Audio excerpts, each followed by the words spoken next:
katika mwezi wa Shaaban, kila jambo lililokuwa kubwa ni lazima liwe na utangulizi wake. Tunaelekea kwenye mwezi wa Ramadhan. Maandalizi ya mwezi wa Ramadhani yanaanzia katika mwezi wa Shaaban. Mwezi wa Shaaban umejaa fadhila nyingi, kama tutakavyokuwa tunakwenda tunaambiana katika hutuba mbalimbali insha Allah. Lakini ndani katika hayo fadhila zake ni mambo ya kufunga.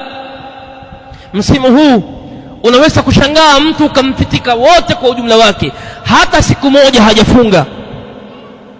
Yanaweza akampitikia masiku ya mwezi wa Shaaban hajawahi kusoma walau nisfu juz'in, wala nusu ya juzu ya Qur'an.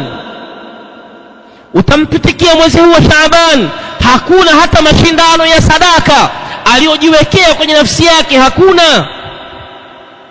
Waliokuwa nyuma kati yetu katika waja wema, misimu yenye kheri, wao ndio wakati wa kuonyesha mashindano.